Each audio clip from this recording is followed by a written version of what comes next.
My Little Pony? That stupid baby show that a bunch of grown-ass weirdo neckbeards watch? Why would I ever watch that?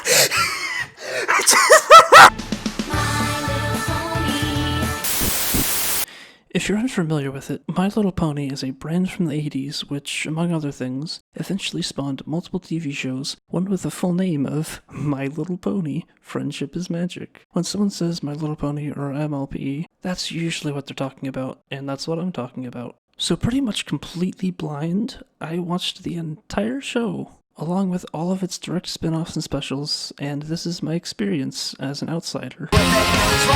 So why in the hell would someone like me watch this show? From what I heard about it, it was just some stupid kids show. Well, first of all, I hate myself, so there's that. The idea of watching MLP is completely nonsensical. It's a show marketed to little girls, so of course it's inherently odd for any adult male to watch it, let alone obsess over it. One common defense I've heard is that people just don't give the show a chance, but that sentiment completely ignores the inherent strangeness that comes from watching something that is so clearly not made for them. I mean, if you look at random screenshots from shows like Family Guy, Rick and Morty, Gravity Falls, and so on, they all look pretty normal, and it isn't too hard to believe people enjoy them. But then you look at MLP, and it's this completely ridiculous thing about bright-colored magical ponies, which is obviously meant for little girls, and it's just like, why would anyone like this? Looking at the show from an outsider's perspective, having never really seen anything from it, I of course more or less felt the same way. It has to just be stupid ponies doing stupid pony things for dumb little kids. Even just saying the word pony sounds so cringy to me. I'm not sure what it is about the word, but a small part of me just dies every time I say the word pony out loud. The thing is, by forcing myself to watch the show, that mindset kind of just died out. It is so absurdly long that at some point, it began to feel so normal that I couldn't look at it as a dumb little girl show anymore. It somehow felt like a normal show. This mindset is so impossible to convey that if, like I used to be, you are an outsider to the show, you'll just kind of have to trust me that there are reasons someone might like the show. I think this is a mindset that some fans of the show forget about when they say that the show is for everyone, which it really isn't. You see, I never saw you before and I never saw you before. My point is that after watching MLP for a while, it's easy to forget how batshit crazy it seems to anyone unfamiliar with the show. It's kind of like an inside joke. Like, I know a few people that if I say the phrase Charlie horse, then it's this whole story and it's a big joke. But if I start hysterically laughing at such a mundane phrase, then of course I'll look weird. And in the same way, if you like MLP, then you'll kind of just look weird. It is just a TV show with silly characters doing silly things, and if you're just watching it, then at worst it's just weird. There's nothing wrong with it. Now, for why I specifically decided to watch the show, in short, after some friends indirectly introduced me to Rick and Morty, I quickly began obsessing over the episodes and I wanted more. Then I found Gravity Falls, fell in love with it, and over the next few years went down the rabbit hole of animated kids shows, watching shows I'd seen before and rewatching tons of shows from my childhood. So I'm talking Gravity Falls, Star vs. the Forces of Evil, Adventure Time, Steven Universe, Avatar: The Last Airbender, Over the Garden Wall, Foster Some for Imaginary Friends, The Amazing World of Gumball, Phineas and Ferb, Fairly Odd Parents, Jimmy Neutron, as well as tons of adult shows, Futurama, Rick and Morty, BoJack Horseman, F is for Family, and so many more. As I watched more of those shows, I started watching videos of people talking about them, and for some reason, MLP kept coming up, and it was frequently held on the same pedestal as masterpieces like Gravity Falls and Avatar. I didn't think much of it, I figured it was just superfans overstating its quality, but it put the show on my mind. Especially when watching shows like Star, I began to question why I even found the concept of a brony to be cringy. I mean, Star has a floating pony head character, and multiple episodes focused almost entirely on the ponies, and I still enjoyed watching those episodes. I also began to think about stereotypes, and I realized I pretty much fall into the brony stereotype. I'm pretty skinny, I wear the same old t-shirts over and over again, I spend almost all my time on my computer and the internet, I basically have no friends or social life, I've never been in a relationship, and I'd started obsessing over children's cartoons. So, of course, that's just a stereotype, everyone is different from one another, but it was one of the reasons that I thought there'd be a small chance I'd actually like MLP. The only real exposure I had to the show was watching a reaction to the first episode from I Hate Everything, or Alex. Oh my god. The only reason I even watched his reaction was because I recently found his channel, enjoyed his style, and thought it'd be funny to watch his reaction knowing he would hate it. For me, especially after watching the entire show, it's such a hilarious video. Just an unfiltered angry British guy on pain medication getting pissed off over a cartoon of magic ponies. His reaction wasn't a generic one where someone puts their emotionless expression on the corner of the screen while they say nothing. He edited down the episode to just when he had something to say, and he made the audio of the episode mostly inaudible. My point is, I didn't really know what happened in the episode, just that it introduced the main characters, a villain, and some kind of magic items which the main characters needed to collect. Other than that, I've never really seen anything else from the show. I actually thought the magic items were like collectibles in a video game based off Alex's commentary, which really wasn't the case. I even thought Twilight was supposed to be the emo stereotype, I guess because her design had darker colors. Alex also made a video where he responded to some of the more absurd comments, like how some of the more extreme fans couldn't fathom the idea that someone didn't like MLP. But two of the comments stuck with me because they defended the show essentially by telling him to watch the last 2 episodes of season 4. The thing is, at the time, there were only 4 seasons of the show, so those comments suggested someone watch the first 89 episodes just to be able to watch 2 good episodes, or skip the first 89 episodes, which is of course not a good reason to watch the show. But that got me thinking, what if I just took their word for it and stubbornly watched every episode no matter what? I mean, at least until the end of season 4, then stop if the show is still bad. This idea stuck with me for a while, mostly as an absurd thought experiment that I'd never actually do. But then I started playing around with video recording and editing software for unrelated reasons, and thought, what if I made reactions to the show? Again, that stuck with me for a while as something I'd never actually do, but then I started thinking I could actually do it. I mean, there was nothing stopping me. After a while, I said fuck it, and decided I was gonna watch all of the episodes and movies all the way to the end, no matter what. Going into it, I was pretty sure I'd hate it. I'm probably gonna hate this. But I genuinely thought I'd start to like it by the end of season 4, based on the comments from Alex's video. I also genuinely wanted to like it. Part of me had a vision where I'd go from complaining about it, saying how awful it is, then slowly warming up and becoming obsessed with it by the middle of the show. It also would be amazing to be into a show as long as MLP, because I so frequently wish I had something like Gravity Falls that was way longer. My point is, I thought I would hate it, but I genuinely wanted to like it. To be specific, here's a list of everything I watched, in the order I watched it. Basically, all 221 normal episodes, the self-titled movie, the Christmas special, the 6 recap episodes, and all of the Equestria Girls movies, specials, mini-series, and shorts. Originally, based on what I saw on Wikipedia, I thought there were just 3 movies, one where all the characters became humans, the self-titled movie, and one Christmas special, though after some people in the comments let me know about the massive catalog of specials and spin-offs, I decided I had to watch all those too. Over the course of about a year, I watched all 221 normal episodes, as well as all of the shorts and specials, at least as far as I can tell. There's a reasonable chance I missed some, and if I did, then whatever, I missed some. It's also worth noting that I recorded and edited my reaction to every one of those episodes and specials, and typically spent 2 or 3 hours editing down each reaction, so I ended up spending way more time with the show than if I'd just watched it. Also, I labeled my videos as a sort of grown man watches the show, but to clarify, when I started watching I was 20, and when I finished watching I was 21. That's why I said sort of. No! God! So I can almost guarantee that you will either hate every second or love every second of this show. Just take a look at this screenshot. If this screenshot looks dumb, you'll probably hate the entire show. But if it looks at all interesting, then there's a pretty good chance you'll fall in love with it. If you really are curious, then watch the first episode. Hell, even just its first 5 minutes, and you'll probably know. I think only a very specific kind of person will like MLP, and if you think you might be that kind of person, then seriously, I highly recommend you watch it. I've heard a lot of people say that MLP is for everyone, and while it's certainly fine for anyone to watch it, I don't at all think a general audience will like it. I think most people will find it to be an insufferable abomination.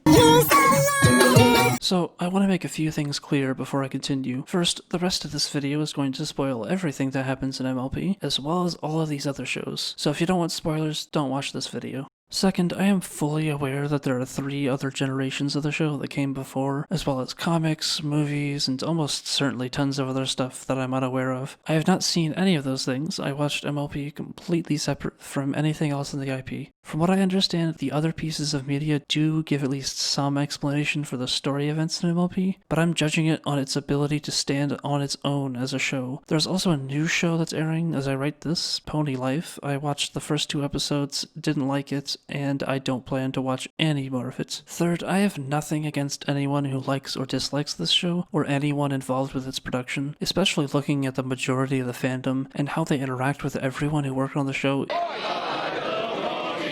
It's very much a wholesome community of welcoming and kind people. I'm Batman.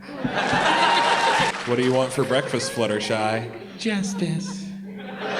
The things I say about the show are only about the end product I saw, not about anyone who made any part of the show, or anyone who enjoys or hates the show. Finally, nearly everything in this video is my opinion. It's pretty much guaranteed that you will disagree with me somewhere, whether you love or hate the show, and that's fine. Don't let my perception and or opinions detract from your enjoyment or hatred. I haven't directly stated my opinion on anything yet. This show is an insufferable abomination piece of shit. Most of the time. Okay, I mean, there is a lot of good to be said about the show. It's just that the bad so greatly outweighs the good. I actually want to start with the characters, because really the minimalistic plot is mostly inconsequential. For the most part, each episode just gives a slice of life into the world of MLP. Skiddly boppy boo. Twilight Sparkle. She's the main character, the overly organized quirky nerd, and kind of the straight man in the sense that, especially early on, the audience learns things through her. She's voiced by Tara Strong, so that makes her inherently less annoying to me since I grew up with Timmy Turner. She isn't particularly bad, but also pretty forgettable. I love her. For a long time, Pinkie Pie was my least favorite character, and I hated every second of her existence on screen. Pinkie is still my least favorite character, and I want to die every time she's on screen. I want to die. I see Pinkie Pie. I immediately want to die. Her voice is so high-pitched and obnoxious, sometimes to the point where listening to it is genuinely painful and hard to even decipher what she's saying. She so frequently interrupts moments that could otherwise be meaningful, serious, or funny with some obnoxious noise, unfunny gag, or joke. She's the hyperactive silly one who laughs at everything. She's that obnoxious kid from middle school who would never shut up. The thing is, she's easily the most memorable character, and without her, the show would very much lose its identity, and would probably be more boring than anything. Pain and suffering from Pinkie Pie is so much better than endless boredom. Yay. As her name suggests, she's the shy one. Other than that, she likes taking care of animals, and that's about it. Arguably my favorite character, because her voice is usually very soft and unabrasive, albeit overly cutesy and babyish. Good morning, little one. And she's one of the only 2 characters that I can genuinely relate to. A lot of her episodes focus on building confidence and getting over stage fright, and the show's portrayal of those experiences is very well done. Something that feels a little uncanny is that Fluttershy, Pinkie, and Twilight all feel like different parts of a high school friend I had. That friend, in a lot of ways, feels like an amalgamation of those 3 characters, and so in some ways, the 3 of them together feel oddly relatable, and it makes me feel a slight inherent connection to those 3 characters. 20% cooler. She looks like a rainbow, and she dashes around the sky by flying. Whoever came up with her name deserves a raise. She's basically every cocky high school athlete who thinks they're better than everyone else. She's a total cunt, and for a long time I thought she was voiced by Peridot from Steven Universe. Is that Peridot? She is one of the more memorable characters, though that may be a result of, a while before watching the show, I read a story about a guy who kept a jar of his cum and put a Rainbow Dash doll inside of the jar. I kind of wish I was making that up, but I also get some disgusting enjoyment out of knowing its reality. I would be eternally grateful. She's the show's whore. Honestly, that's only partial sarcasm. There are so many points in the show where she flirts with other characters and literally acts like a whore to get attention or objects. Also, she wears this. Other than that, she does fashion, and she has a bit of a dysfunctional relationship with her little sister, one of the most forgettable main characters. Yes, that's her actual name, Applejack. She literally has the same name as alcohol. She's easily the most boring and forgettable of the main characters. She harvests apples, cares about family a lot, doesn't like lying, and that's it. Oh, also this show managed to get me to ship Applejack and Rainbow, so that's a thing. Cutie Mark Crusader sleep! 3 little kid characters who want to earn their cutie marks. If you don't know what a cutie mark is, it's a little picture on their asses, and it's meant to be a big deal for a character to get one, because it shows their true purpose or whatever. There's Apple Bloom, Applejack's forgettable sister, Sweetie Belle, Rarity's forgettable sister, and Scootaloo, who isn't Rainbow's sister, but she's basically treated as one. Oh, and she's pretty forgettable. They have their own issues that they deal with, and they are all very forgettable. Spike is Twilight's assistant, and he has a crush on Rarity. The thing is, Spike is a baby dragon, and Rarity is an adult pony, and the show often treats this crush as if it should be a real romantic relationship. A baby and an adult. I mean, they're both fictional characters, a dragon and a unicorn, and for the most part, Spike appears to have the same mental capacity as every adult character, and I'm sure they didn't intend to imply that a baby and adult should be dating. Still, it just feels so fucking creepy. There's also an ongoing question to the identity of Spike's parents, but it never gets answered. The point is kind of that it doesn't matter where Spike's family is gone, because he's happy with the people he does have, but still, it's really unsatisfying that it never gets an answer. Ruler of Equestria, which is basically the world, and she's also Twilight's mentor and teacher. She's supposed to be this big, powerful, magical being, but most of the time she just kind of does nothing. Even when a villain tries to take over the world, she just kind of gets frozen or whatever every time. Honestly, in comparison to the rest of the characters, she's very underdeveloped and especially boring. They're all about rocks. If you're familiar with MLP, you may have correctly guessed that Maud is the other character I can relate to. She's also arguably my favorite character. Everything she says is completely deadpan. With our teeth. She's almost always frowning. She has a very hard time expressing emotions. She doesn't understand social cues. She has a hard time making friends, and she's obsessed with rocks. Replace rocks with computers, and if it weren't for me saying she, I'd easily mistake that for a description of myself. She's also Pinky's sister, which is disturbingly relatable, because their relationship in many ways is a hyper-exaggerated version of my relationship with my sister. And I'm gay! She's probably the most interesting villain in the entire show, because she starts off basically as G-rated Pink Hitler, then goes through a big realization after being defeated by Twilight for the second time, and then she goes through a generally naturally feeling and well-paced arc where she becomes a good guy. Great and Powerful. Trixie starts out as a one-off throwaway character, but becomes kind of important later on in the show. She's basically just Rainbow, except with magic instead of flying, but somehow even more cocky. The only reason I'm even talking about Trixie is because of Glimmer. In my eyes, the show heavily implies that Trixie and Glimmer are gay and in a relationship, but never outright says it, and somehow it got me to ship these two characters by the end. Blast the beastie. He's basically just chaotic neutral, the character. He started out as a villain and he just did whatever he wanted until the main characters eventually convinced him to be good, because he wanted friendship and being good is the only way to get friendship. When he began appearing regularly, he was easily my favorite character, the only good character, but towards the middle and end he just kinda got annoying. In the second to last season, 6 students of various species become main characters. I don't care about them, and they're all boring and forgettable, but they are kind of important to the plot, so I'm mentioning them. MLP has got to have the most absurd-sized roster of reoccurring characters, but most of them are pretty forgettable. The characters I mentioned are either important to the overall story or memorable to me. To talk about them all, I'd have to spend literal hours. There are just that many. Every character, even the random reoccurring background characters, have full fandom Wikipedia pages and fan followings. Some of these pages are even more in-depth than the rabbit hole that is Star Wars character lore. Like, holy shit, do I really need to know that Skystar is a fierce and capable combatant, or that Whirr was an orphan who worked his way off Tatooine streets by studying various species biochemistry? How do you even get that from the movie? What the f- 6 candy-colored ponies become best friends and tell the audience how to be nice. Then every 26 episodes or so they use friendship to defeat a new villain. For a slightly longer explanation, Celestia sends Twilight to go make friends in Ponyville, where she meets the other 5 main characters of the show. That's the first 2 episodes, then most of the rest is basically just every plot from every show ever, but with ponies. One decent joke per episode if you're lucky.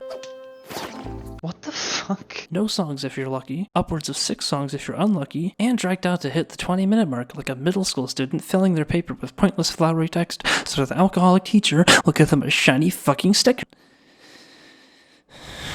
For the first 3 seasons, Twilight, or one of the other 5 main characters, learn a lesson about friendship, and they send a letter about it to Celestia explaining what they learned. The only purpose of the letters is so that the show can directly spell out the lesson to the audience. At the end of season 3, Twilight becomes an official princess, gets wings, and becomes more powerful or whatever. They stop sending letters, but instead write in a journal for 1 season so that they can still spell out the lessons. But after the 5th season, the show does try to spell out the lessons a bit more naturally by having the characters talk to each other. At the beginning and ending of most seasons, a villain gets introduced and then defeated with something that is basically just the friendship of magic. This could be an ex machina magic beam that makes no sense and comes out of nowhere, the power of love, or just convincing the villain to do a 180 and become a good guy. Then nothing really significant happens to the overall story for 3 seasons. Starlight Glimmer is introduced, the main characters go through some boring little arcs, these evil changeling things become good guys. What the fuck is that? That looks so stupid! And oh, they throw this stupid... The map shows the entire world of the show, and when they have an idea for an episode, but can't think of a way for it to naturally come up, they just say fuck it. The magical bullshit map tells them to do the episode. It blinks with 1 or more of the characters' cutie marks, and it also makes the characters' asses glow, which at first is only the 6 main characters, then somehow it can happen to the asses of the other characters, and then apparently it can blink Spike's head for no reason. The map's selected characters then have to go somewhere and solve a friendship problem. Usually the people with the problem are complete strangers, and then once it's solved, their asses glow again, telling them they finished. How does the map know who to send? Why are specific friendship problems selected when surely their entire world is filled up with thousands of friendship problems? The answer, it doesn't matter, because the map only exists to make it easy to start an episode when they have no idea how to make the episode happen otherwise. It really is an annoying and stupid plot device. It makes no sense, it's never explained, and it kind of pisses me off. So then finally something happens in season 8. Twilight starts a friendship school, where kids of all types of creatures go to learn about friendship. And it just kind of exists. The only significant thing is that it introduces this villain, Cozy Glow, who is a literal child, but somehow also an evil mastermind who outsmarts the entire school and all of the main characters. And then she's one of the villains in the finale. In the last few episodes, there's this absurd reveal, which, along with Twilight getting wings... Wait, what?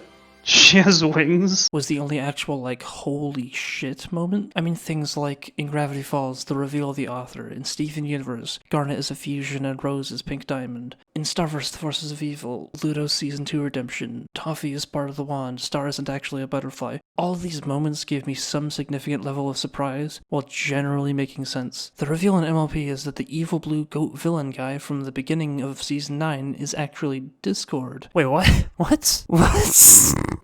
What the fuck? Who was making an idiotic attempt to build self-confidence in Twilight by getting a bunch of villains to team up. The reveal actually makes enough sense and was one of the only genuinely shocking moments. At the end of the show, all the villains get defeated by an ex machina friendship bullshit beam. Celestia steps down as ruler of Equestria, Twilight becomes the ruler, and they all live happily ever after. Except Twilight basically becomes an immortal goddess, meaning she'll have to watch as everyone she ever loves or cares about dies, while she's stuck with the responsibilities of ruling over Equestria for all eternity. But at least everyone else gets to die. Most of the characters do actually have small stories that change over time. For example, Rainbow Dash starts out obsessing over a big boy important group called the Wonderbolts. Eventually she talks to them, is able to join training with them, and then becomes a high-ranking member of the group. Rarity starts out running a small clothes store in Ponyville, and slowly expands her brand, becoming a well-known figure in the fashion industry. At the start of the show, Fluttershy can hardly say her name to Twilight when they first meet, but she slowly works her way through stage fright and social anxiety to be able to confidently perform perform on a stage in front of a large crowd. Maud goes from wanting to live out her life alone in a cave, studying rocks for the rest of her life, to maintaining a healthy relationship with her sister and boyfriend who she later meets. I could go on with all the other characters that have these little story arcs, but that would take forever. Point is, they do exist, and they do add to the overall building of the story. Really, it's a very simple show. It's basically just episode after episode of silly bullshit in the same episodic nature as something like SpongeBob.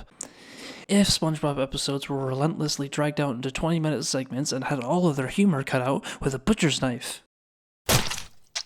There's the occasional episode about the villains or overarching story, but most of the time these story episodes introduce a conflict that could have been built up over the previous season and could have acted as a story to keep interest in the show, but they're almost always immediately resolved and have little to no impact on the rest of the episodes. It's fine if a show wants to be completely episodic or completely serialized, or a mix, but MLP tries to have serialized elements only for them to be mostly pointless because of how rarely they ever matter to the rest of the show. To make a comparison, in Gravity Falls, most episodes are just episodic little things, but everything carries on from episode to episode. Dipper finding the journal, Dipper's childish crush on Wendy, Mabel's obsession of summer romance, Gideon trying to get the Mystery Shack deed, Bill Cipher terrorizing the kids, the invisible ink on the journal, Stan working on the portal, and so on. All of those things constantly keep interest in the show, so even when there's an episode where nothing really happens, you never know when another little detail could come up, and you get to see how the previous events affect the future. The only things like this in MLP are very scattered. There's the villains teaming up in Season 9 where they get 2 episodes that act as a story, but they're completely irrelevant to every other episode outside of the premiere and finale. There's the Changeling Queen messing with the main characters throughout a few seasons, but it has the same problem. Even the characters' individual little arcs hardly add any interest, as the entire conflict with them is usually introduced and resolved in a single episode. Fluttershy is scared of singing in front of people, now she's mostly fine with it. Rainbow can't fit in with Wonderbolts, now she can. There's just nothing to keep interest in what will happen in future episodes. It's also very obvious the show wasn't planned from the start to have a beginning and end. It could have had a logical conclusion at the end of any of the first 3 seasons. In fact, the show was going to end with Season 3, but then Hasbro realized the show had a huge adult fan base, and their fans would make them a shitload of money if they kept making new episodes and toys, so Hasbro let the MLP team make more episodes. Seasons 4 and 5 could have also been series finales, though they would have made less sense than ending on one of the first 3 seasons. To be fair, Season 6 until the end, there are minor untied plot threads that show intent to make more seasons. There's still a pretty high chance they weren't planning ahead beyond the current season, but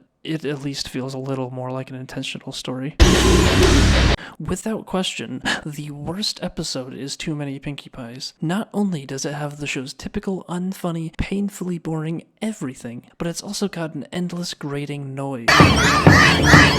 The premise of the episode is simple. Pinkie wants to do a lot of things, but she needs to be in multiple places at once, so she finds a magic thing to make copies of herself. The problem should be immediately obvious. Pinkie is already an insufferable demon hellspawn, but when she makes copies, it's like you're getting hundreds of them ripping into your eardrums with burning rusted arsenic needles. Every time Pinkie takes a step, she usually jumps, and it plays this obnoxious boing sound. Then, the Pinkies are constantly shouting, "Fun!" over and over again, and the noise just goes on and on for the majority of the episode. It's so genuinely painful to hear, on top of being an already insufferably boring episode. There's an episode of South Park where it's an intentionally terrible episode of a TV show from South Park's world. It's unfunny, particularly hideous, irritating to hear, and so on, but the whole point of it is that it's placed right after an episode that ends on a big cliffhanger. The joke is fuck you to anyone who cares about the cliffhanger, because the cliffhanger isn't important. Too Many Pinkie Pies is like if that South Park episode just existed for the sake of it, as if the episode was supposed to be funny. Just cause mass pink genocide. Apparently, a lot of people regard the first episode as the worst one, but it's far from the worst episode. At least with that one, there are a lot of different locations and events that happen as new characters are introduced, so it's harder to get bored. But then with episodes like Too Many Pinkie Pies, it's this endless gauntlet of the same scene over and over again, where it's just, haha, isn't Pinkie so silly and random? Isn't that funny? Isn't it so fucking funny how fucking funny? Honestly, Picking the best episode is hard to do because of the 221 normal episodes, I'd say there are actually 5 good episodes, those being Cutie Mark Chronicles, Magical Mystery Cure, The Cutie Remark Part 1, The Perfect Pair, and The Ending of the End of Part 1. All 5 of those episodes have something to do and or say throughout their entire runtime, don't drag themselves out, and generally have interesting and or funny moments throughout the episode. I've only seen each episode once, so really to have an informed opinion, I'd have to watch all 5 episodes again, but fuck that. Going with my gut feeling, I'd say Magical Mystery Cure. The reveal of Twilight gaining wings was genuinely surprising while still making logical sense, as it was set up by Celestia, Luna, and Cadence all having wings. Twilight's wings, along with her becoming a princess, also opened up new potential with her character. Most of the songs were tolerable, but there was one song that I unironically liked, the only song from MLP that I unironically like, I've Got to Find a Way. I mean, seriously, the singing genuinely still gives me some sense of feels, and the instrumentals really capture that feeling of hopelessness after fucking something up and trying to fix it. It was probably the first time I felt any sense of caring for the main characters. I liked it enough that I spent a while learning to play it on guitar, and made a cover of it, which says a lot more than any words I could say.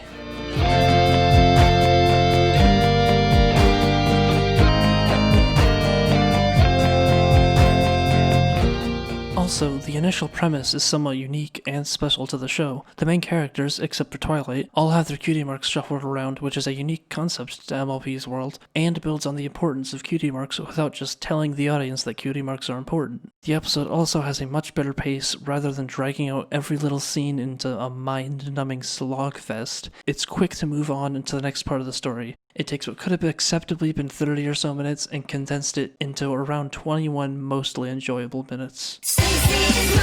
Something funny to me is that for a while, I thought that if the characters were just humans instead of ponies, that I wouldn't hate the show that much. And you know what? Actually, that idea was pretty much completely thrown out of the fucking window when I saw Equestria Girls. Equestria Girls is basically a fanfiction created by the actual writers of the show. It straight up feels like a tame fanfiction with the same budget as the show. There's this other parallel universe through a mirror where all the characters from MLP exist except they're humans. Well, kind of. Like they're still all the weird pink and blue colors as the ponies, but they're more or less just humans. The funniest part about Equestria Girls is that the character designs are way more interesting than in the actual show. Nearly every pony character is a literal copy-paste of one another, especially the female characters, with the occasional variant, which is mostly the male characters. But all of the human characters have these little details incorporated into their designs, which show you so much more about the character's personality and are way more interesting to look at. There are a bunch of characters more or less exclusive to the Equestria Girls stuff, but I care about none of them. The only somewhat memorable character is Sunset Shiver. She's the antagonist of the first movie, then becomes a main character. Then they decided she's the gamer, and a shit ton of very cringeworthy moments happen because of it. Ugh.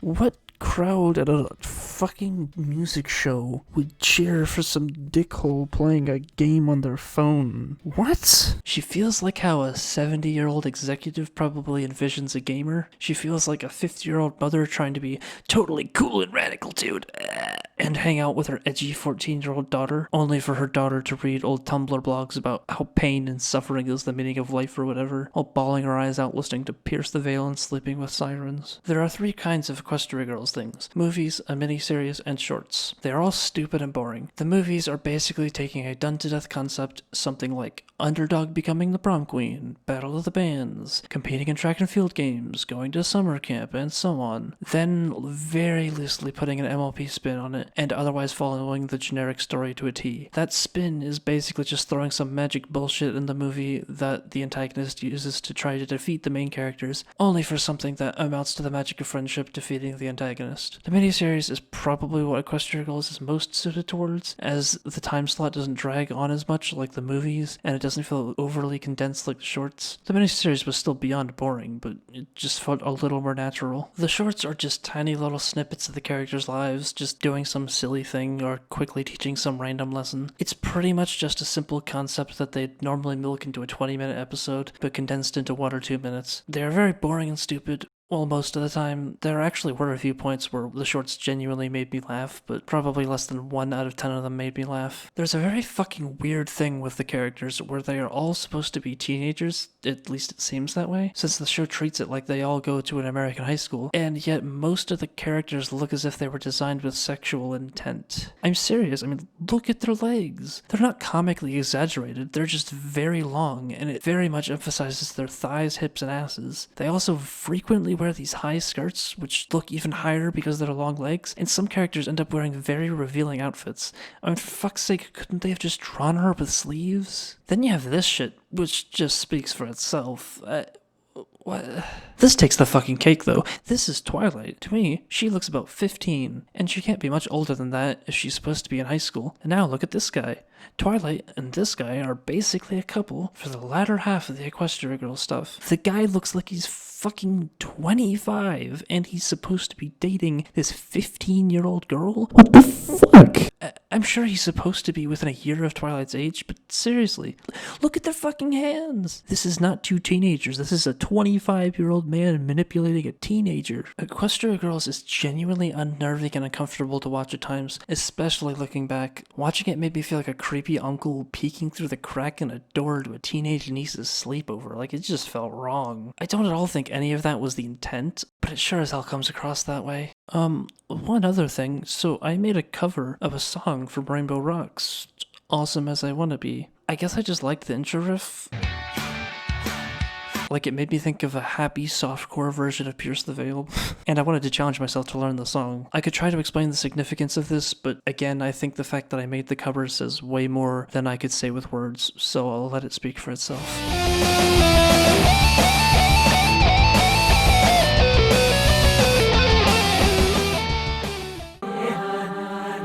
100 minutes of dumbass animated ponies, and this fucking thing, it's not even that bad. I mean, don't get me wrong, it's nothing special. It's more or less your generic adventure movie. It's just like every other villain plot from the show. A random villain comes out of nowhere, Celestia immediately becomes useless. The 6 main characters need to find a way to defeat the evil villain and then save Equestria, and then they ultimately defeat the villain with some form of magic of friendship. The thing is, the animation alone makes it watchable. It genuinely looked great throughout the entire thing, and it had a lot of very memorable visuals. I think if the show looked even half as good as the movie, and the show's pace was sped up a good bit, I think I could have genuinely enjoyed watching a significant portion of MLP. I'm aware the movie had a much higher budget, and it would be completely infeasible for the show to have the same level of animation as the movie, but that doesn't make the main show look any less shit. While I didn't really enjoy watching the finale, I still really appreciate it as a finale. The episode itself is basically a jump into the future, and it shows a new character going through the same conflict that Twilight went through at the beginning of the show, while Twilight tells the story of her coronation. Then it shows what all the other characters were up to in the future. It was mostly slow and boring, but for what it does, I think it's pretty much perfect for MLP as a finale. It gets closer to the storyline of every main character, shows just about every background character, and it's filled to the brim with background details that add rewatchability. It ends with one of the more listenable songs, and despite how much I hated the show, it still felt like an immensely satisfying ending. I think if I actually cared about the characters, I probably would have gotten really emotional. Seriously, I'd even say that the finale is on the same level as the ending of Gravity Falls. MLP's ending is just that well made. For the most part, the songs in this show are annoying, pointless, stupid, and I hate them. So frequently they will just throw a stupid song into an episode to lazily deliver exposition, or to outright say how a character feels rather than just showing it. For example, in this scene, Twilight is sad. The way they explain this is by having Twilight sing this whole long-ass song about how she's so sad, but all they had to do was make her walk out of the castle looking sad, then ignore Spike when he tries to talk to her. In just a few seconds, they would have shown how the events of the episode had affected Twilight, but instead they wasted multiple minutes on a generic song that says the exact same thing in a much less effective manner. There were a few songs that I did find memorable. There's I've Got to Find a Way from Magical Mystery Cure, Unleash the Magic from the Equestria Girls friendship games, Open Up Your Eyes from the movie, and The Magic Friendship Grows from the finale. The latter one might only be memorable since it was the last song on the show, but I do think it stands out among the rest. There are also songs that are memorable for bad reasons because they were so horribly obnoxious and grating, those being Giggling with the Ghosties from the second episode, Winter Wrap Up from the episode of the same name, and the Smile Song from A Friend Indeed. All of these songs are so ear-bleedingly upbeat and happy to the point that they cause me genuine pain. They are by far the worst songs on the show. To be fair, some songs do work as simple gags or scenes, but those are certainly the exception. Most songs are completely forgettable and boring. The closest show to MLP I can think of that has good songs is Phineas and Ferb. The main difference is that Phineas and Ferb's songs were almost always very short, most of the time genuinely funny, and fit in with the episode as just another silly thing they were doing. Most of the songs in MLP feel like a complete halt to the show, just to ram some exposition down your throat. A lot of them don't even need to be songs at all. Like here, where Fluttershy and Applejack are arguing about bats, or here where Fluttershy is trying to help Rainbow pick a pet. Neither of these moments need a song, and it just feels very forced, and I hate it. The show doesn't look that bad, but it also doesn't look good. It looks very cheap, which is because it is very cheap. MLP generally had a very low budget. For the resources the show had, the animation is completely passable, but that doesn't mean it looks good. Most of the character designs are copy-pasted. I mean, literally the only differences between the 6 main characters are their hairstyles and colors. The backgrounds are very boring. They have almost no details, and sometimes will literally be a solid color. I mean, take this screenshot from Gravity Falls, which is used a grand total of 1 time, in 1 scene, in 1 episode, and then take this screenshot from MLP, where the location is used in damn near every episode of the first 4 seasons. It's boring as shit. And then the color palette is also way too vibrant, to a point where it can get obnoxious just to look at. Even areas that are clearly meant to be dark and scary are still overly saturated and don't look scary at all. I have a bit of a soft spot for the voice actresses. Twilight is voiced by Tara Strong, and I grew up with tons of her characters, most significantly Timmy Turner, so pretty much anything that she voices has some level of nostalgia for me. The voice actresses are also talented and well cast. The voices match the characters so perfectly, and while a lot of the voices are irritating, they really do bring the characters to life. I especially appreciated the voice actresses after watching videos of them on panels, where they could pretty much say whatever they wanted. Hey, stay out of my shit. Those moments were some of the funniest things I've seen in a while, and also some of the most wholesome conversations I've seen between creators and fans. Oh my god, that's what my voice sounds like? Now you know how we feel. I also have to give it to Kathleen Wesselook, because until I saw her name in the credits as Spike's voice, I absolutely thought Spike was voiced by a little boy. Wait, did that say Kathy is the voice of Spike? I assumed Spike was voiced by a little boy. Like, wow, she has a very convincing voice. Yeah, heard you the first time. Another thing I appreciate is that the Cutie Mark Crusaders grew up with their voice actresses. They let the characters' voices change with the voice actresses' voices, which is one of the few things in the show that made it feel like it progressed through time. There are still some shit things about the voices. Pinky's voice is so abrasively high-pitched. Funny bone in a cast for a week. Applejack's voice gets annoying pretty quickly. Hoo-wee! And there's a very jarring disconnect between Rarity's speaking and singing voices. Hello, and welcome to Cancer Guarantee Quality. I mean, multiple characters have different voice actresses for singing than their normal speaking parts. I'm pretty sure Rarity and Pinky are 2 of them. But the Rarity singing voices, it just doesn't mesh well with the Rarity speaking voice, whereas the singing voices otherwise fit well. Bitch look good for a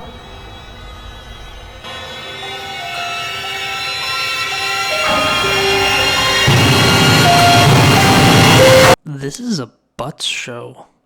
So almost all the characters are horses, and most of the time they are naked, which, fine, most cartoons about animals have naked or partially naked characters, but no other show that I'm aware of draws this many butts. Everywhere you look, starting with episode 1, there is butt shot after butt shot after fucking butt shot. They stick their asses in the camera, they smack their butts together. Sugar Love Round.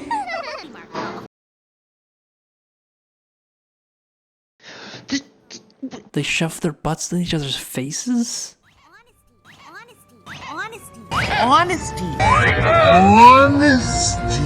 Everything in this show is butts. And it's not just them drawing their butts, they also make them jiggle around when they walk. The flash animation assets often make it look like they drew vaginas. They draw squish lines to show their butts are getting squeezed.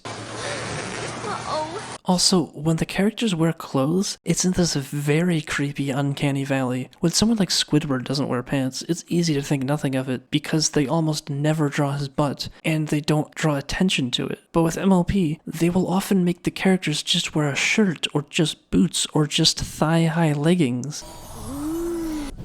thigh-high leggings while standing on all fours because they're horses, sticking their asses into the air like a porn star, fake begging for dick. It just leaves you left with these creepy scenes where it looks like the characters are trying to be slutty. This show dead ass has sexual overtones.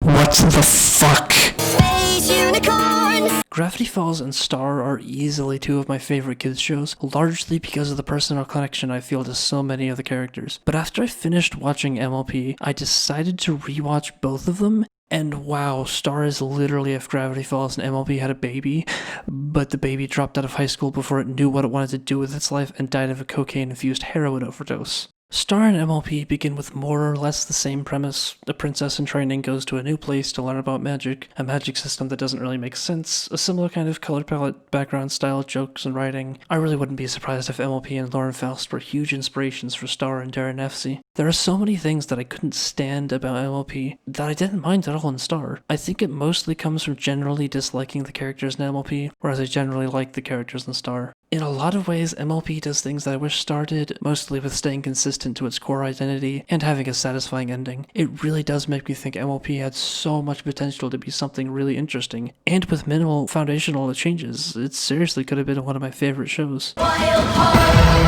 First of all, it runs for 221 episodes over 9 seasons, and manages to maintain its identity. That's not something that can be said for most shows, where in just a few seasons, some lose the identity that made them so good in the first place. That's the main reason why I think that you'll love or hate the entire show. It very much maintains its identity. There are some places where the characters do something they normally wouldn't just for the sake of an episode existing, like in this episode where Rainbow and Applejack start acting like selfish assholes for no reason, or this episode where Rainbow, Rarity, and Applejack completely ignore their sisters, but those don't come up too often. There is also an unignorable influence from the fandom, with episodes like Stranger Than Fan Fiction and Fame and Misfortune, where the episodes are pretty much just the writers talking directly to the brony fandom. Those episodes do hurt the identity of the show a little bit. Despite that, the show's sense of humor, writing, world building, and storytelling doesn't really change. It's very consistent from beginning to end. The show also does a very good job of handling specific issues and feelings that come with childhood and growing up into an adult. For example, dealing with stage fright, realizing you're not a kid anymore, wanting independence, dealing with parents' divorce without talking down to the audience, as well as many others. In particular, there was a disturbingly relatable episode about wanting to go to school dances, but not fitting in and wondering why you went. The latter half of that episode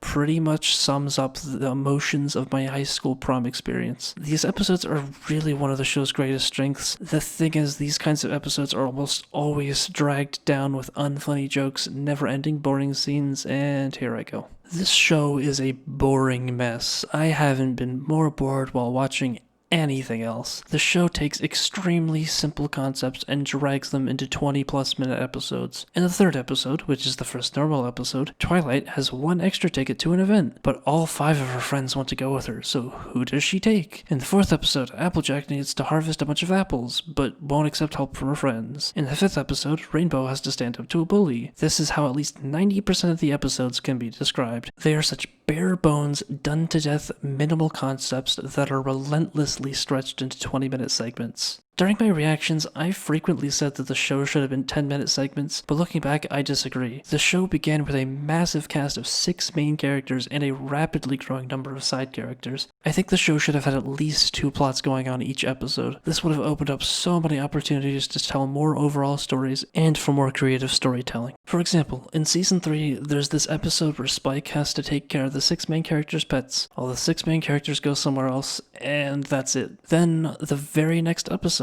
we follow the 6 main characters and where they went. This was a perfect opportunity to combine these episodes. The episodes even intersect, and they could have been more written around this concept so that the characters have even more silly interactions with one another. But instead, both episodes are dragged out to fill the 20-minute time slot, and they just get so boring. It could have been either an A and a B plot, or even an A and B episode, beginning with the perspective of the 6 main characters, then what Spike sees. So many of the episodes could have benefited from this kind of storytelling, and the show even had a few episodes where it did. In Season 4, the 6 main characters inadvertently split into 3 groups and explore this weird castle. While they explore, they find strange parts of the castle and bump into each other in unexpected and somewhat interesting ways. which made that episode substantially more engaging and creative. If that kind of storytelling was done throughout the entire show, it could have taken most of the boring episodes and actually made them entertaining without even losing the core identity. The show is horrible with exposition. There are times where it feels like they just copy-pasted their notes for the plot into the script. It is so bad at showing and not telling such a fundamental concept in storytelling through video. Most of the time, some character will just ramble on about some important thing that already happened, while doing nothing interesting with the visuals. There's also usually so much they try to convey that it just feels so needlessly convoluted, especially for a show targeted at kids. Most of the time I just zoned out or started ignoring it because it was so boring. The show even starts with a lore dump. Unless you are already familiar with the story, the lore dump will probably just go over your head. It's full of places and names unique to the show, so if you don't know the names or places already, it's easy to lose track of what the lore dump tells you. Also, its serious tone is completely disconnected from the silly nature of the main show, and the lore dump is spoken by Celestia, Created harmony. rather than Twilight. Twilight is the one reading the lore dump to herself.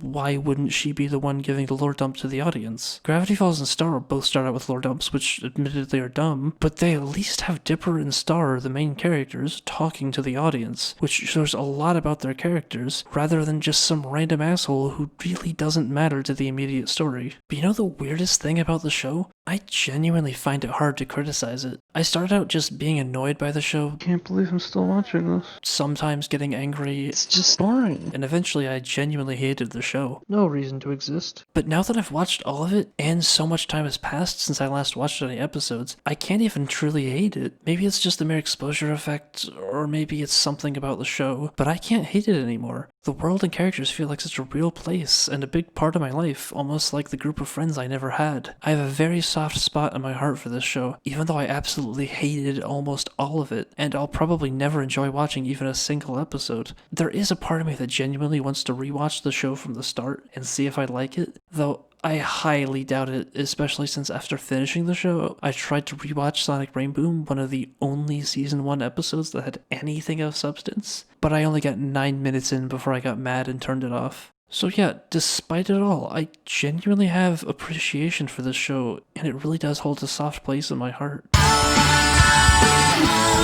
So many things could have been changed. In the first episode of Season 2, this evil guy, Discord, comes out of absolutely nowhere. There is nothing setting him up, no hints, nothing. In the episode, he breaks out of a statue that starts to crack. So why not throw hints about this in Season 1? After Nightmare Moon is defeated, maybe that triggers some kind of magic on the Discord statue, which could have been part of the plan of a master villain, which could have been built up as the final villain. Then, in that same episode, it could end with the characters talking about how life will be great, while the camera pans to a small crack forming on the Discord statue, cutting to the credits. Then, have a few throwaway lines about Discord, maybe some jokes or lore bits, planting the idea of Discord. Then, have some episodes where the lore of the show is explored, and incorporate some details about Discord in there. Then when he finally breaks out of the statue at the start of Season 2, or hell, maybe he breaks out of it at the end of Season 1 and the show leaves on a big cliffhanger, then it's this big exciting moment because you finally get to see what this weird statue guy is going to do after he was hyped up over the season. This kind of story rework could be given to basically every villain. At the end of Season 2, these shapeshifters come out of nowhere and attack the big castle city. Then right afterwards, at the beginning of Season 3, this new place called the Crystal Empire comes out of nowhere, along with this talking campfire villain. There could have been hints about the Crystal Empire, why it's important, what it can do, how the talking campfire was dangerous, but none of that happens. Instead, all of the other episodes are more or less the same scene repeated until the 20-minute mark. Celestia and her sister Luna are also very underdeveloped, and could have had so much exploration. We could have learned how Celestia and Luna earned their wings, what their family life was like, sacrifices they had to make when they were younger, and so on. This would have been another opportunity to give hints about the villains and locations. They could have combined so many episodes into A and B plot structures, had the characters change in a more gradual nature rather than changing a lot in one episode and hardly at all in others. Making the changes I just proposed would very likely stray the show away from the reasons that so many people liked it, by focusing less on the silly slice of life moments and focusing on making a more cohesive story with payoffs and so on. But honestly, I think the show would have been so much better and still could have maintained its lighthearted and silly identity while having more than enough time to balance the comedy and plot. Shows like Gravity Falls and Avatar do this without issue. They build up worlds and stories with huge payoffs, all while maintaining a largely episodic structure, generally lighthearted atmosphere, and not sacrificing any jokes or story beats. In a shocking amount of ways, MLP is in the same vein as those two shows. It's mostly lighthearted and episodic, but it has the occasional more serious story episode. It's just that the silly episodes and story episodes so rarely affect each other in significant or interesting ways. I don't know the full story of how the fandom formed. I've heard it started as 4chan trolls pretending to like the show until some people somehow convinced themselves they unironically liked it. I've heard it's just from people genuinely liking it from season 1 and lots of other things, but really I'm sure it's a large combination of everything. Regardless of its formation, the MLP community is one of the most wholesome fan bases. Of course, just like every large fandom, it has the crazy, the cringy, the disturbing, the edgy, and so on. But generally speaking, the Brony fandom is one of the most wholesome things I've ever seen. You can find endless videos of people doing reports on the fandom for news or whatever, and watch as they go into a Brony convention confused, but come out talking about having such a positive experience where everyone is so welcoming and accepting of each other. I mean, really, it makes sense. We're talking about grown men obsessing over a show for little girls, about pink and purple ponies preaching about friendship. How could fans of the show possibly not be accepting of everyone around them, given how strange their interest probably seems to outsiders? In almost all of my reactions, I was basically just making fun of the show and complaining and saying it's shit, and yet of the admittedly small sample size of people who commented on my videos, every one of them was nice to me, while I continued to relentlessly bash their show. Meanwhile, if you happen to something with a huge fandom like, say, League of Legends, then you'll almost certainly get bombarded with a bunch of pseudo-genius players who will berate you for every little thing you say and do. If you're unfamiliar with the show, you may not realize it, but the fandom is literally everywhere. Go to any big YouTuber's videos and I can almost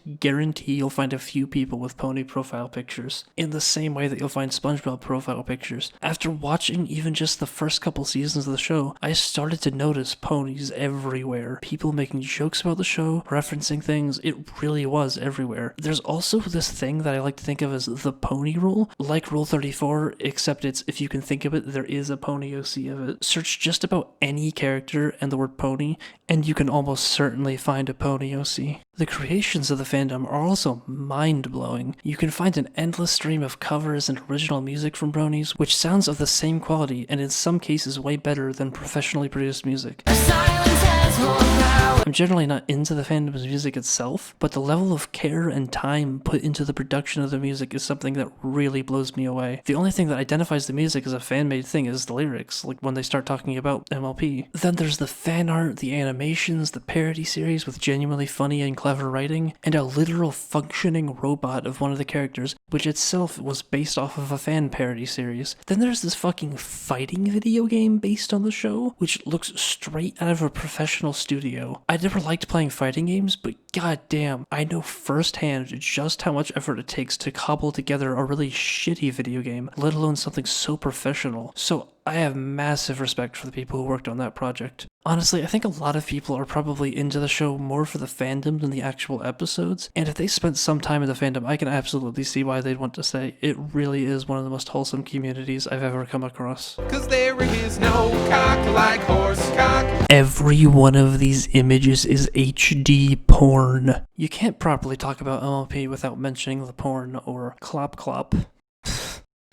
This show has one of the largest collections of porn I have ever fucking seen. Literally take any character, even a one-off random character from any episode, and Google image search MLP, their name, XXX, and I can almost guarantee you'll get a massive wall of porn specifically of that character. Pick any two main or side characters, sometimes even one-off characters, and search character 1, X character 2, XXX, and you'll find porn of those two characters. One thing I did a lot with my reactions was edit in images of cropped and or censored porn as a joke, and so as a result I have seen a lot of My Little Pony porn.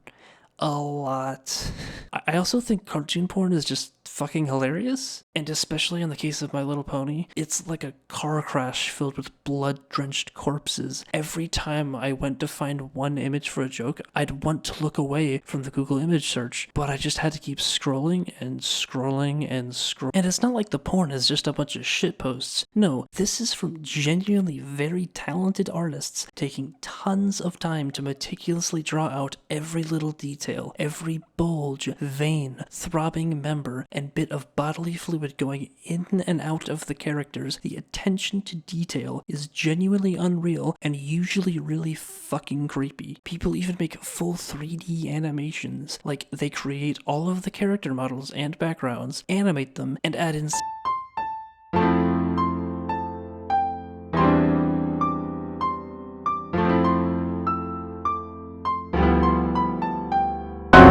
Of course, why is it that MLP has so much more porn than just about every other cartoon property? And why is the show infamous for people masturbating or clopping to it? Let's just call those people cloppers for simplicity's sake. Well, first of all, there's the literal sexual overtones from the actual characters in the show shaking their bare, bulging asses around. But this is where I cannot further put this concept into words. Honestly, I think the only way you will be able to even remotely see why cloppers do it is to watch the entire show, and unless the show looks good to you, I don't recommend you do it.